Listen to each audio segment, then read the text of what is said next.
रामायण क्या है? रामायण सत कोटि अपारा और हरि कथा अनंता। अगर कभी पढ़ो और समझो तो आंसुओं पर काबू रखना। रामायण का एक छोटा सा वृतांत, उसी से शायद कुछ समझ मैं आपको समझा सकूं। एक रात की बात है, माता कौशल्या जी को सोते में अपने महल की छत पर किसी के चलने की आहट सुनाई दी। नींद खुल गई। छत पर जाकर पूछा, कौन है? मालूम पड़ा श्रुतकृति जी, सबसे छोटी बहू शत्रुघ्न की पत्नी है। माता कौशल्या जी ने उन्हें नीचे बुलाया। श्रुतकृति जी आई, चरणों में प्रणाम कर खड़ी हो गई। माता कौशल्या जी ने पूछा, श्रुति, इतनी रात को अकेली छत पर क्या कर रही हो बेटी? नींद क्यों नहीं आ रही पुत्री? शत्रुघ्न कहाँ है? श्रुति कृति की आंखें भर आई, माँ की छाती से चिपटी, गोद में सिमट गई। बोली, माँ, उन्हें तो देखे हुए 13 वर्ष बीत गए। कौशल्या जी का हृदय कांप कर झटपटा पड़ा। तुरंत आवाज लगाई, सेवक दौड़े चले आए। आधी रात को पालकी तैयार हुई, आज शत्रुघ्न जी की खोज होगी। माँ चली, आपको मालूम है शत्रुघ्न जी कहाँ मिलेंगे? अयोध्या जी के जिस दरवाजे से बाहर भरत जी नंदीग्राम में तपस्वी होकर रहते हैं, उसी दरवाजे के भीतर एक पत्थर की शिला है। उसी शिला पर अपनी बाह का तकिया बनाकर लेटे मिलेंगे। महासराने बैठ गई। शत्रुघ्न के बालों पर हाथ फिराया तो शत्रुघ्न की आंखें खुल गई।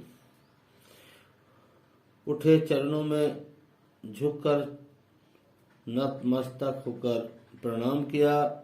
आपने माताजी क्यों कष्ट किया? मुझे बुलवा लिया होता। माँ ने कहा, शत्रुघ्न यहाँ क्यों? शत्रुघ्न जी की रुलाई फूट पड़ी। बोले, माँ, भैया जी राम जी पिताजी की आज्ञा से वन चले गए। भैया लक्ष्मण जी उनके पीछे चले गए। भैया भरत जी भी नंदीग्राम में हैं। क्या ये महल, ये रथ, ये राजसी वस्त्र विधाता ने मेरे ही लिए बनाए? माता कौशल्या जी निरुत्तर रह गई। देखो क्या है ये राम कथा। श्रोताओं, राम कथा हमारे जीवन में बहुत ज्यादा असर डालती है। यह भोग की नहीं, त्याग की कथा है। यहाँ त्याग की प्रतियोगिता चल रही है और सभी प्रथम है, कोई भी पीछे नहीं है। शायद आप सोचते हो त्याग में लक्ष्मण जी आगे हैं, वो भाई के साथ रहे हैं अपने। ऐसा नहीं है। कोई भी चारों भाइयों में कोई किसी से कम नहीं है। चारों भाइयों का प्रेम और त्याग एक दूसरे के प्रति अद्भुत, अभिनव और अलौकिक है। रामायण जीवन जीने की सबसे उत्तम शिक्षा देती है। भगवान राम को 14 वर्ष का वनवास हुआ। उनकी पत्नी सीता मैया ने भी सहर्ष वनवास स्वीकार कर लिया, परंतु बचपन से ही बड़े भाई की सेवा में रहने वाले लक्ष्मण जी कैसे राम जी से दूर रह जाते? माता सुमित्रा जी तो उन्होंने आज्ञा ले ली लक्ष्मण जी ने अपनी माता सुमित्रा से, परंतु जब पत्नी उर्मिला के कक्ष की ओर बढ़ रहे थे तो सोच रहे थे, माँ ने तो आज्ञा दे दी, परंतु उर्मिला को कैसे समझाऊंगा, क्या बोलूंगा? यही सोच विचार करके लक्ष्मण जी जैसे ही अपने कक्ष में पहुंचे तो उन्होंने देखा उर्मिला जी की आरती का थाल लेकर खड़ी थी और बोली, आप मेरी चिंता छोड़ प्रभु से राम की सेवा में वन को जाओ। मैं आपको नहीं रोकूंगी। मेरे कारण आपकी सेवा में कोई बाधा न आए, इसलिए साथ जाने की जिद भी नहीं करूंगी। लक्ष्मण जी को कहने में संकोच हो रहा था, परंतु उनके कुछ कहने से पहले ही उर्मिला ने उन्हें संकोच से बाहर निकाल दिया। वास्तव में यही पत्नी का धर्म है। पति संकोच में पड़े उससे पहले ही पत्नी उसके मन की बात जानकर उसे संकोच से बाहर कर दे। लक्ष्मण जी चले गए, परंतु 14 वर्ष तक उर्मिला ने एक तपस्विनी की भांति कठोर तप किया। वन में प्रभु राम, श्री राम, माता सीता की सेवा में लक्ष्मण जी कभी सोए नहीं, परंतु उर्मिला ने भी अपने महलों के कभी दरवाजे बंद नहीं किए और सारी रात जागकर उस दीपक की लौ को बुझने नहीं दिया। मेघनाथ से युद्ध करते हुए लक्ष्मण जी को जो शक्ति लग जाती है और हनुमान जी उनके लिए संजीवनी का पर्वत लेके लौट रहे होते हैं, तो बीच में हनुमान जी अयोध्या के ऊपर से गुजर रहे थे। भरत जी उन्हें राक्षस समझकर बाण मारते और हनुमान जी गिर जाते हैं। तो हनुमान जी सारा वृतांत सुनाते हैं और सीता जी को रावण हर ले गया। रावण जी युद्ध में मूर्छित, लक्ष्मण जी युद्ध में मूर्छित हो गए। यह सुनते ही कौशल्या जी कहती हैं, राम को कहना कि लक्ष्मण के बिना अयोध्या में पैर भी मत रखना। ये बात कौशल्या ने कही अपने बेटे को। राम वन में ही रहे, बिना लक्ष्मण के घर पर नहीं आए।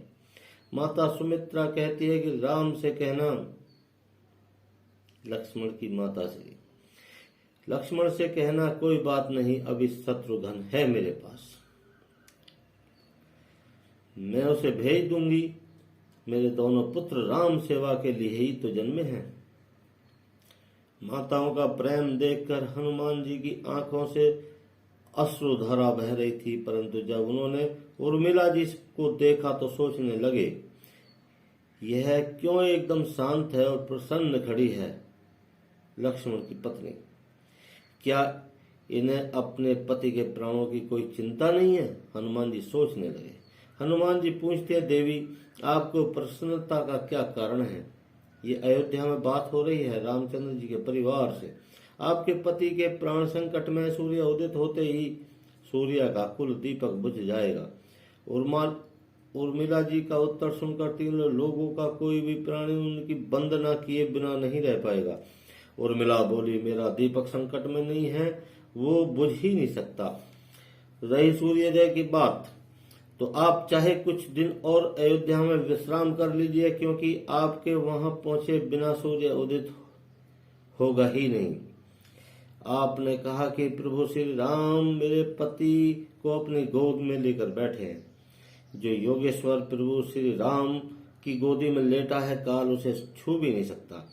यह तो वे दोनों लीला कर रहे हैं। मेरे पति जब से बन गए तब से सोए नहीं हैं। उन्होंने सोने का प्रण लिया, इसलिए वे थोड़ी देर के लिए विश्राम कर रहे, और जब भगवान की गोद मिल गई तो थोड़ी विश्राम ज्यादा हो गया, वे उठ जाएंगे। और शक्ति मेरे पति को लग ही नहीं, शक्ति तो प्रभु श्री राम को लगी है।